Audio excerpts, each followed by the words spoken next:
네, 안녕하세요. 지지 않는 주식 투자 공차정입니다. 자, 오늘 나스닥이 계속 밀리게 되면서 이제 애프터마켓 마감까지도 계속 하락세를 보여줬습니다. 이전에 일봉상 흐름으로 보시더라도 8월 13일에 형성되었었던 이 갭 구간들, 강한 지지 역할을 해주면서 이 구간이 지금 대략 보시게 되시면 종가 기준으로 했을 때 149만 3천 원이었거든요. 그리고 오늘 기준으로 했을 때 5일선 구간이 142만 원 구간, 그리고 3일선이 149만 6천 원이에요. 어떻게 보면 강한 지지 라인들이 149만 원대 많이 형성이 되어 있어서 이 구간에서 강하게 지지해 줄 수도 있었지만 나스닥이 오후 막판까지도, 그러니까 지금까지도 계속 빠지고 있다 보니까 아무래도 현재 지금 삼성전기가 끝까지 밀렸던 것으로 보고 있습니다. 그나마 다행인 점은 11선 구간들과 이 5일선 구간에서 현재 지지를 보여주고 있는 흐름들인데, 오늘 일단은 제가 여러분들께 기술적인 흐름들을 말씀을 드리려고 영상을 준비를 한 게 아니고, 이제 삼성전기가 앞으로 어떤 흐름들을 보여줄지, 그리고 지금 왜 이렇게 많이 떨어졌는지에 대해서 좀 자세하게 말씀을 드리려고 합니다. 일단 개장 전에 여러분들께 중요 내용들을 정리를 해서 이렇게 보내드리고 있죠. 아마 확인 다 해보셨을 거라고 생각을 합니다. 그래서 지금 오늘 보내드렸던 게 바로 이겁니다. 그죠? 이슈들 정리해드리고 어떤 것들이 움직일 수 있는지까지, 그리고 제가 매매할 것들, 관심 매수가 이런 것들도 다 정리해서 보내드리고 있습니다. 근데 어쨌든 중요한 거는 뭐냐면 왜 이렇게 떨어졌느냐, 반도체가 안 좋고 MLCC 상황이 안 좋고 그래서 떨어졌느냐, 그게 아닙니다. 어떤 것이 가장 크게 영향을 미쳤냐면, 보시다시피 첫 번째 뭐라 적혀있죠? 미국 증시 3대 지수 하락, 국채 30년물 19년 만에 최고치 갱신. 그렇죠. 이게 핵심입니다. 자, 대부분 여쭤보면 중동 리스크 때문이다, 뭐 이런 얘기도 하는데, 사실 유가가 상승한 것은 얼마 상승하지도 않았고요. 가장 핵심이라고 저는 보고 있는 게 바로 국채 30년물 19년 만에 최고, 이 이슈가 핵심이라고 생각을 합니다. 왜 그렇게 생각을 하는지를 제가 하나씩 이렇게 구체적으로 좀 말씀을 드리면, 일단 AI라는 산업은 기존에 있던 산업인가요? 아니죠. 기존에 있던 산업이 아니에요. 신성장 산업이라고 봐도 무방합니다. 이렇게 새로운 산업이 등장을 하게 되고, 그 산업이 커지게 되게 되면 결국 이 커지는 초기 단계에서는 투자 금액이 엄청나게 많이 들어가게 됩니다. 투자 금액이 정말 많이 들어가게 되고, 투자 금액이 커지면 커질수록 그에 따르는 이 기대감이라는 게 반영이 되면서 주식도 같이 덩달아서 올라가는 이런 사이클이라는 게 존재하게 돼요.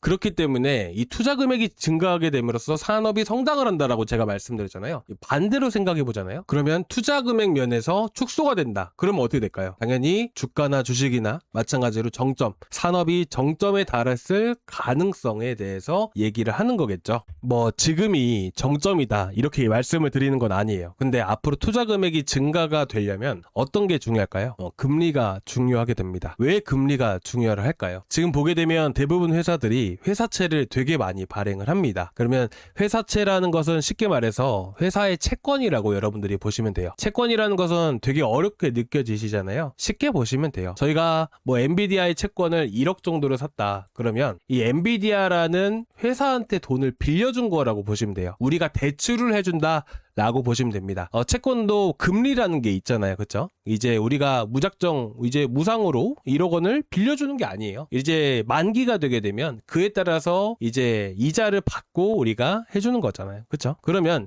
이제 어떻게 보면 이 금리라는 게 있기 때문에 결국 어떤 게 중요할까요? 기준금리라는 게 중요합니다. 우리나라도 이제 뭐 기준금리가 당연히 있고, 마찬가지로 이제 다들 주담대 받으신 분들도 되게 많으실 거 아니에요? 기준금리가 올라가면 어떻게 돼요? 주담대는 더 많이 올라가게 되죠. 기준금리보다 훨씬 더 많이 올라가게 됩니다. 그러면 채권 가지고 얘기를 했을 때도 국채라는 게 더 제일 안전하고, 그 다음에 회사채 뭐 쭈르륵 이어지게 되는 것인데, 어쨌든 이런 금리가 올라가게 되면 회사채 금리도 올라갈 수밖에 없어요. 그럼 나중에 그 회사가 갚아야 되는 돈이 금리가 올라가게 되면 그에 따라서 부담이 늘 수밖에 없겠죠. 그러면 당연히 지금 예를 들어서 기준금리가 3.5%다. 근데 향후 10년물 뭐 5년물 채권 금리가, 국채 금리가 뭐 6%, 뭐 진짜 말도 안 되게 7% 이상씩 움직인다. 그럼 어떻게 돼요? 향후 금리가 이렇게 변할 수가 있다라는 얘기거든요. 그러면 그에 따라서 향후 미래에는 이제 회사채를 발행을 많이 못하다 보니까 어떻게 돼요? 투자 금액이 줄어들 수도 있구나라고 시장에서는 인식을 하게 되는 거예요. 아시겠죠? 그렇다 보니까 국채 금리가 올라가게 되면 주식들이 빠지는 게, 현재로서는 AI 산업만 봤을 때는 그래서 주식들이 빠지는 게 이런 이유 때문이기도 하다. 이렇게 보시면 될 것 같습니다. 그죠?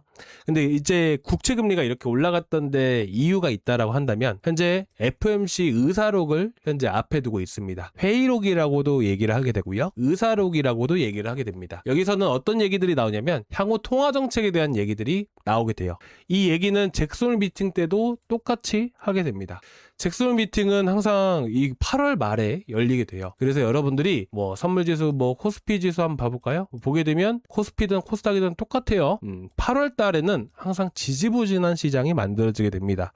이렇게 상승장 초기 구간 안에서도 8월 달의 흐름들을 보게 되면 횡보하는, 박스권에서 횡보하는 이런 패턴들을 보이게 되죠.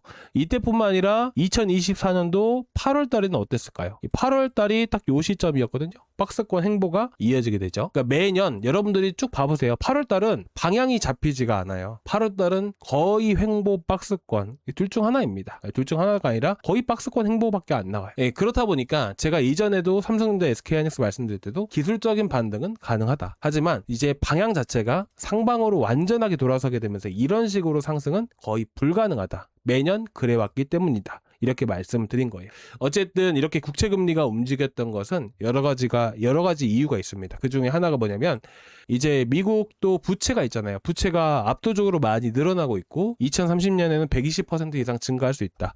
그리고 매년마다 일경 달러에 대한 이자를 갚아 나가야 된다. 그죠? 어떻게 보면 이 국가의 미래가 달리는 거잖아요. 국가의 위기가 온 거예요. 일경 달러를 갚아야 된대요. 어마어마하잖아요. 그렇죠?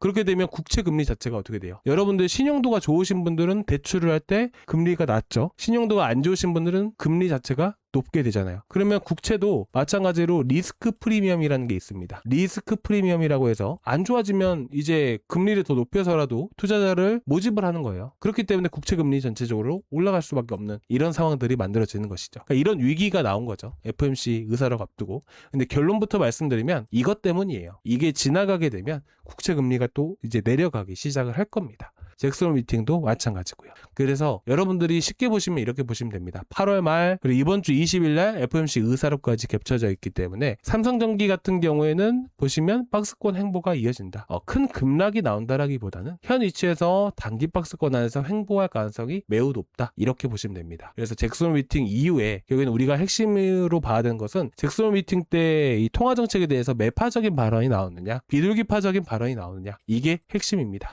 2025년도 8월 달에는 어떤 얘기가 나왔었냐면 이 당시에는 이제 파월이 나와서 얘기를 했었죠. 그래서 파월이 나와서 어떤 얘기를 했냐면요. 쉽게 보시면 됩니다. 이때 당시에 금리 인하에 대한 발언을 했습니다. 원래 파월은 되게 보수적인 사람이에요. 금리 인하하겠다, 인상하겠다 이런 얘기를 정말 여태껏 한 번도 해본 적이 없는 사람입니다. 근데 이런 사람이, 이런 보수적인 사람이 금리 인하를 한다? 시장에서는 깜짝 놀랄 일이죠. 그렇다 보니까 9월 달에 어떻게 돼요? 8월 달에 지지부진하다가 9월 달부터 시장에 돈이 들어오기 시작하면서 금리 인하를 하게 되면 시중에 돈을 푸는 행위입니다. 유동성 자금이 더 늘어날 수밖에 없는 거예요. 그러다 보니까 금리 인하를 한다 하면서 9월부터 방향 잡히고 올라갔던 거예요. 그렇죠? 마찬가지입니다. 이번에도 어떤 얘기들이 들려올지 가장 핵심이고 9월부터 시장의 방향이 결정된다. 이렇게 보시면 되세요. 지금은 너무 걱정하지 않으셔도 되고 이 안에서 당분간은 횡보한다. 이 정도로 보시면 됩니다. 이 횡보하는 기간 동안 안에 여러분들이 삼성전기만 매매할 게 아니라 박스권 횡보 장세에서는 분산 장세이기 때문에 이런 종목들도 제가 같이 보내드리고 있어요.